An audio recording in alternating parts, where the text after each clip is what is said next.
Assalamualaikum warahmatullahi wabarakatuh. Saya Beladina Astrika dari Pendidikan Matematika kelas 3C akan membahas materi tentang trigonometri. Mungkin dari teman-teman ada yang bertanya, apa sih trigonometri itu? Sebelum kita masuk ke pengertian trigonometri, kita akan membahas terlebih dahulu mengenai sejarah trigonometri. Lebih dari 3000 tahun yang lalu pada zaman Mesir kuno dan Babilonia, serta peradaban lembah Indus adalah awal trigonometri dapat dilacak. Matematikawan India adalah perintis penghitungan variabel aljabar yang digunakan untuk menghitung astronomi dan juga trigonometri. Sekitar 150 sebelum Masehi, matematikawan Yunani Hipparchus menyusun tabel trigonometri untuk menyelesaikan segitiga, dan dilanjutkan oleh Ptolemy yang juga merupakan matematikawan Yunani sekitar tahun 100 sebelum Masehi yang mengembangkan penghitungan trigonometri lebih lanjut. Kemudian pada tahun 1595, matematikawan Silesia Bartholomeus Pitiscus menerbitkan sebuah karya yang berpengaruh tentang trigonometri dan memperkenalkan kata ini ke dalam bahasa Inggris dan Perancis. Hingga saat ini trigonometri telah digunakan oleh pembuat jalan, pembuat jembatan, dan mereka yang menghasilkan bangunan. Baiklah, kita lanjut ke pengertian trigonometri. Trigonometri berasal dari bahasa Yunani yaitu trigon yang artinya tiga sudut dan metron yang artinya mengukur, adalah sebuah cabang matematika yang mempelajari hubungan yang meliputi panjang dan sudut segitiga serta fungsi trigonometri seperti sinus, kosinus, dan tangen. Selanjutnya yaitu hubungan fungsi trigonometri. Yang pertama fungsi dasar. Sin A sama dengan A per C, di mana C merupakan sisi miring, A merupakan sisi depan, dan B merupakan samping. Atau bisa juga kita singkat dengan sin konstan, yaitu demi sami desa. Selanjutnya ada juga rumus mengenai identitas trigonometri, yaitu sin kuadrat A ditambah cos kuadrat A sama dengan 1. 1 ditambah tan kuadrat A sama dengan 1 per cos kuadrat A sama dengan sekan kuadrat A. Dan 1 ditambah kot tangen kuadrat A sama dengan 1 per sin kuadrat A sama dengan kosekan kuadrat A. Selanjutnya ada rumus penjumlahan, rumus sudut rangkap 2, rumus sudut rangkap 3, dan rumus setengah sudut. Pada trigonometri, kita juga harus mengetahui sudut-sudut istimewa, yaitu mulai dari 0 derajat sampai 360 derajat. Selanjutnya kita masuk ke contoh soal. Soal yang pertama, hitunglah nilai dari sin 167 derajat cos 107 derajat dikurang cos 167 derajat dikali sin 107 derajat. Soal yang kedua, hitunglah nilai dari sin 75 derajat.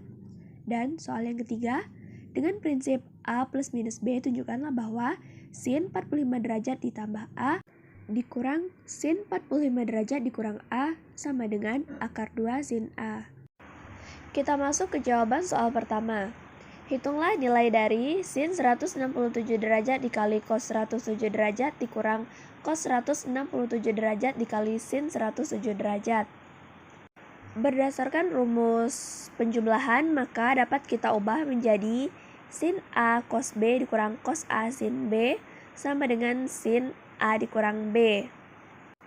Karena sin A cos B dikurang cos A sin B sama dengan sin A dikurang B, maka sin A dikurang B sama dengan sin A-nya 167 derajat dikurang B-nya 107 derajat.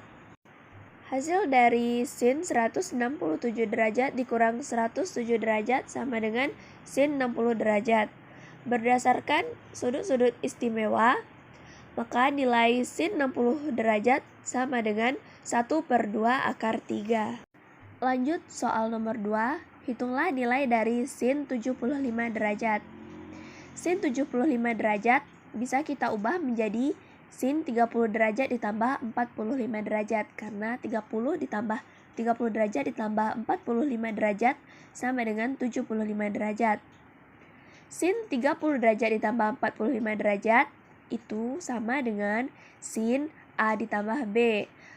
Maka Berdasarkan rumus penjumlahan, sin A ditambah B sama dengan sin A dikali cos B ditambah cos A dikali sin B. Sin A ditambah B tadi, sin 30 derajat ditambah 45 derajat. Maka sin A-nya 30 derajat dikali cos B-nya 45 derajat ditambah cos A-nya 30 derajat dikali sin B-nya 45 derajat.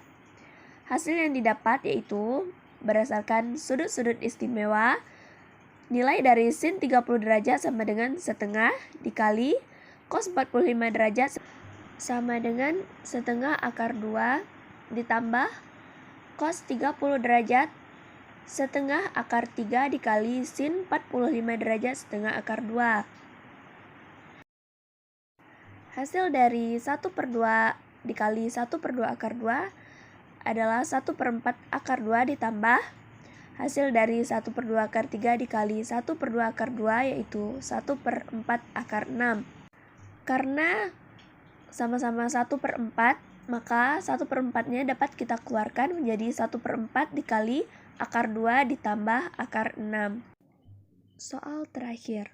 Dengan prinsip A plus minus B, tunjukkan bahwa sin 45 derajat ditambah A dikurang sin 45 derajat dikurang A sama dengan akar 2 sin A. Berdasarkan rumus penjumlahan, maka sin 45 derajat plus A dikurang sin 45 derajat dikurang A itu bisa diubah menjadi sin A plus B dikurang sin A min B sama dengan 2 cos A dikali sin B. Selanjutnya kita akan membuktikan 2 cos A dikali sin B sama dengan akar 2 sin A. 2 cos A dikali sin B, A-nya kita ganti dengan 45 derajat.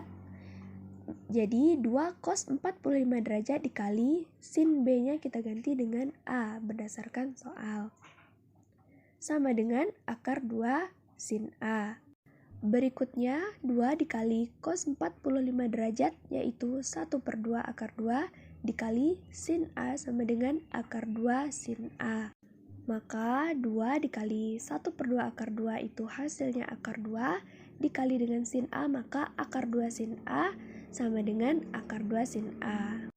Berikut diberikan latihan soal untuk mengerjakan di rumah agar dapat melatih pemahaman dari materi yang telah disampaikan. Mohon maaf apabila ada kesalahan dalam penyampaian materi. Saya akhiri. Assalamualaikum warahmatullahi wabarakatuh.